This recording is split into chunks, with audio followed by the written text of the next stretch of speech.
everyone, and before we go live with this, I want to stress 100% that this is in fact not a replay of Team Mayhem. This is not in fact made in Stormgate at all. This is a mod for what I would like Team Mayhem to look like, built inside of a real-time strategy games browser known as Little Wargame. I used the editor that was made there by a guy named Johannes Bonnets to go ahead and create this. So I've had a 3 or 4 part series now talking about all the things I would love Team Mayhem to be. I've been intrigued about the idea of what a team-based 3v3 MOBA-RTS would look like, and I've given plenty of examples, saying that I would want it to be something where the heroes have a bit flatter power, they have most of their abilities unlocked at the start, you can buy units instead of getting the power into your character itself, maybe you can constrict the map in a certain way, we have to build around being a MOBA instead of an RTS, and all of these things. Now, it's great to give you an example of all of these things I would like Team Mayhem to be, but I've pieced together here and there, mentioned at length of about an hour and a half or so at each instance, that actually Team Mayhem's mod version, what I would like it to be, what I am calling Tempest Heroes, does in fact exist. And so I have muted the chat, and I have here for you a replay of what's going to be going on inside of Tempest Heroes. While I leave you to look at the various interactions, and we're not going to cast it with any great seriousness, I am going to be going over the various systems that are in the game and explaining a bit about what is hype about it, what's interesting. This is going to be a pretty short video. This replay is only about 8 minutes 40 seconds long before it closes from the perspective of one of the players. I'd like to thank that player, Dragon Archer Z, for giving me this replay. So, without further ado, having spent all this time, for all of you who are ever interested in the design talks or topics or theory crafting as to what Team Mayhem could look like, here is a replay of Tempest Heroes, a mod created to show what I would like Team Mayhem to look like. And 3, 2, 1. So I want to thank Ninja5511, the mod's co-creator. He created this instance right here where it shows pick your hero. But all players, when they load into the game, have to pick one of their heroes. They will have 6 options there. You can't see it, but when you select over the house, you get to create one of these 6 options. Notice that we have these really cool sprite images right here. It tells you what the various types of things are that your hero does, and it gives them their stats. The biggest thing that it does is it shows your opponents what you're actually creating, so that if you decide you want to have a tournament, if you wanted to have some counter picking, you could do that. The system is made such that you lose the option to choose your hero once you get this mana bar filled out. Notice that this character in the top left-hand side, Nico, which I've talked before about at length, has run out of their time for selection, and so now they're just going to spawn in as Nico. That's Dragon Archer Z's character. Once every player in the game has picked their hero, the game will start. In the event that they don't pick a hero will be picked for them at random. If it's a computer and you're playing versus CPU, they're not very intelligent, they won't take action, but if you're playing a game with other players, then it will auto-pick something and you're just left with the consequences of your own decision. Right now, no pick ban or anything like that has been created. Notice that the center is going to clear out and players spawn their heroes. We have here on the bottom side a druid, a mage, and a soldier. For those of you who didn't watch the previous videos, the druid can cast some minor healing over a wide area, give minor attack boost, and can summon a special wolf named Timber, who can be used for scouting and whose auto attack slow. This is a guest who has figured out that they like spellcasters. They're casting, look at this, a Firelink. It does damage in an area about this big around it, and then it has a teleport and the ability to go ahead and send a fireball. Over on the left-hand side, we have a soldier. He gets a little bit faster every time he hits something, and we see Nico is a modal character over here on the upper side who is going through some laning. I want to talk about not specifically the interactions that are happening here on the map, but more broadly about what's going on. As said previously, there are waves that are spawning. The first wave spawns and coincides with the very first, with all of the heroes having been selected inside of the game mode. You'll notice that while they are different imaged, right? Look, this is a wolf and snakes. These are soldiers and archers. However, the stats between them are equivalent, and we can actually see in this replay in the bottom left-hand side the viewpoint and the image where all of the players are looking at on the map. That's not something I created. That's just a benefit of the system that I am currently using. We see that there are 2 heroes over here on the left and 2 over here on the left for both sides as the wave is pushing in. Now, the ways that you can get units are pretty interesting, as I've said before. When you can use your money over here and you can go ahead and buy units. We see the player ItzJ has actually bought an Arbalist who is standing here. It's not actually going out and attacking anything, but oh wait, he's grabbed attention to it. It's going to be moving out shortly.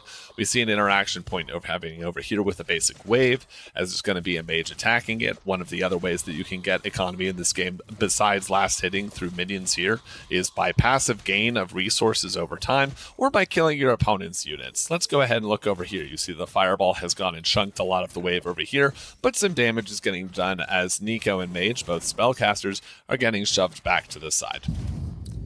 I want to notice over here that Happy Stick has bought a Gremlin, who is a Worker, and a Berserker. While the Berserker is a melee unit, we've talked about that before, the Worker is something you can send over here to the mine. If you send them to the mine, they go ahead and collect resources. The center mines create double the economy of the side mines over here. Notice these side mines are a bit safer for both groups of players, but there's more economy in the center. This means that we solve one of the problems of a MOBA. We don't require the players to go ahead and generate their own. We don't have to create a jungle of neutral objectives for the players to go after. They generate it themselves. And a good 2v2 fight happening over here between ItchJ and myself against Happy Stick, and their partner has left them. And you can see how the Druid is healing people over time.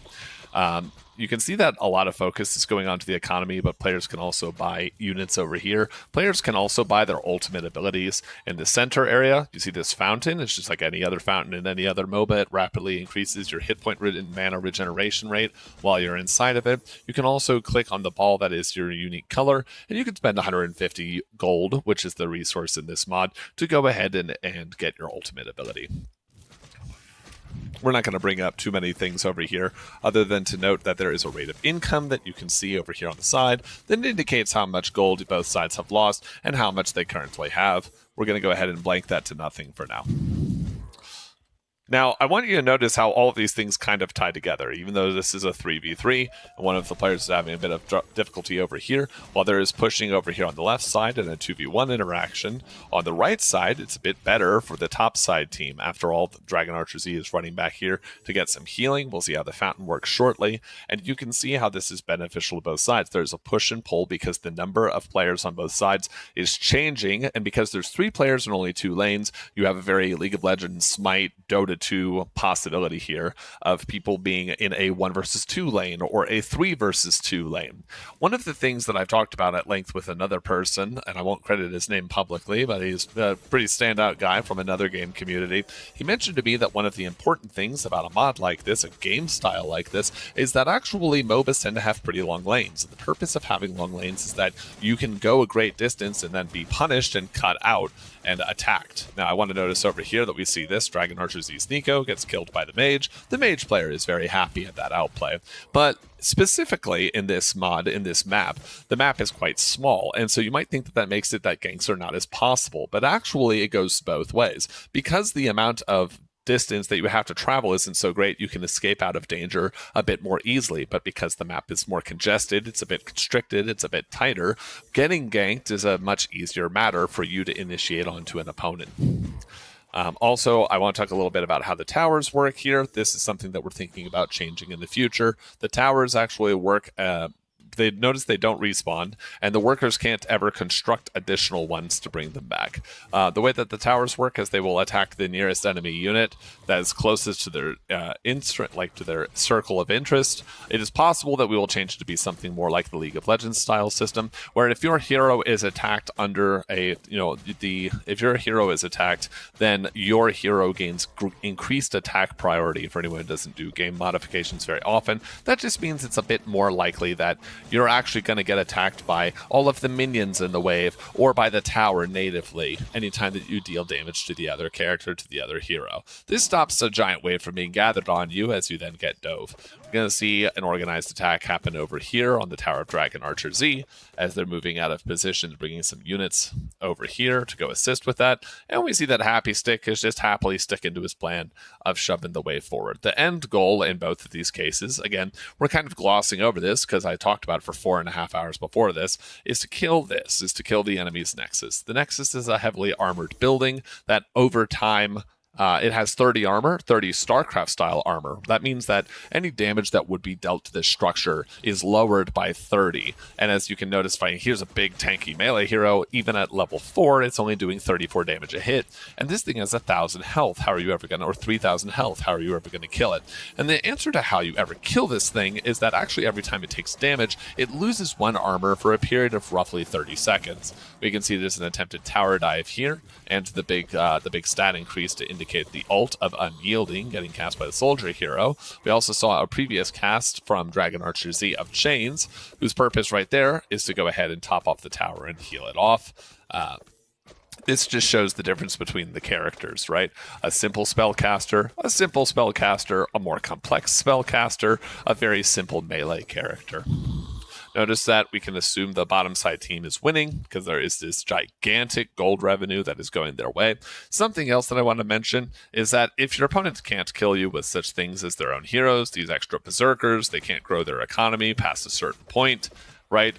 There aren't clerics mass healing you everywhere. Something you can do is you can research an upgrade called Power the Nexus. It costs 250 gold. And it will add 1 mana to this Nexus. When this Nexus gets to 10 items, 10 units of mana, it will spawn basically a super warrior, a giant get the hell out of my game warrior. It has something like 5,000 health, 100 damage a swing, it gives bonus regeneration and attack rate to nearby allies, lowers the regeneration rate and the attack speed of enemies, and also just moves in an uncoordinated, uncontrollable fashion over to your opponent's Nexus to go ahead and kill them. And it's called Nexus again from the convenience of being related to League of Legends. We see a fight happening here between the mage and between the mage who is attempting to chunk out this unit. There is a teleport, but doesn't quite manage to get Nico. Manages to escape quite nicely, although he is and very low on health. We can actually see that these units of Dragon Archer Z are going ahead and attacking the mage hero. This is one of the benefits of being able to purchase units, is that purchasable units are separately controllable. Something we've experienced in testing is that players who have more of a MOBA experience level tend to be able to use that advantage on relatively less complex heroes to win laning phases and to outtrade their opponents on average, whereas once the game scales to the point of players having larger armies or caring about the importance of gremlins and gatherers, which are just workers in any case, as more units add up, it turns out that some of the controls like control keys, control clicking, dragging small boxes and selecting and movement all become incredibly important for the RTS player. They tend to win over the end. But this is why I stressed at the beginning of this series that you have to organize the map such that it looks like a MOBA, smells like a MOBA, mirrors the appeal of a MOBA, and then goes from there and actually rewards RTS backgrounds and skills, and that nevertheless creates a lot of interest. It also changes the balance of a lot of things. Oh, as Nico's going to go down, he is going to die. Yep, and we're actually going to see pretty close here. There's an attempted surround on myself, and there's going to be a druid from ItzJ who's going to come over and try to help the case. A big fireball is going to go off and stop the surround of the berserkers, and that's actually when one of the players taps out and calls it GG for the bottom side winning. So a lot happened in this, way too much to go over in any video under 90 minutes because we know it's physically impossible for me to do that. But I want to show that if you're Frost Giant Studios and you're watching this, I'm going to try and make this video shorter just for you, or for anyone who's interested in the idea of a MOBA RTS and doesn't want to sit through a 90-minute bordering dissertation or boring dissertation, if you like the wordplay there. Notice that this is 8 minutes 37 seconds, is a fairly lopsided victory in favor of the bottom side team. There were a couple of players who were new to the mod as they were playing down here, and we were able to get a couple of games not only from these people but elsewhere going forward. We saw a good representation here, complex caster, army focused, pretty simple melee, run up, punch, slay, destroy the wave. Pretty, somewhat simple, but still a spellcaster, and another spellcaster over here on the part of Nico, who's played by Dragon Archer Z, who is respawning right now.